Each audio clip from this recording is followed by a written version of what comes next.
तर hello guys, स्वागत आहे तुमचं आपल्या सोनाक्षी दुधवडे व्लॉग्समध्ये. तर आज निघालो आम्ही शॉपिंगसाठी, कारण आता आहे आमच्या घरामध्ये एक फंक्शन. तर त्यासाठीच शॉपिंग करायला निघालो होतो मी, मम्मी, पप्पा, स्वराज आणि मावशी माझी.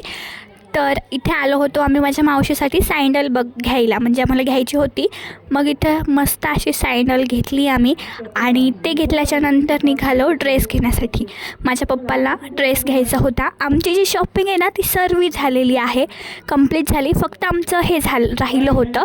तर ना पप्पांचे पण ड्रेस घेऊन झाले होते ऑलरेडी, सर्वांची शॉपिंग झाली होती. बट त्यातला जो एक ड्रेस आहे ना पप्पांचा, तो पप्पांना नाही आवडला. तर त्यामुळे मग आम्ही हा वाला ड्रेस एक्सचेंज करायला गेलो होतो. मग निघालो घरी येण्यासाठी. आणि घरी येता येता आम्हाला दिसलं वॉटरमेलन अँड मस्कमेलन. मग काय, आमचं तर फेवरेट आहे. मग नंतर आम्ही गेलो, मी आणि माझी मावशी गेलो वॉटरमेलन घेण्यासाठी. मग घेतलं आणि आत्ता आलो घरी. सो आजचा व्लॉग कसा वाटला कमेंटमध्ये सांग.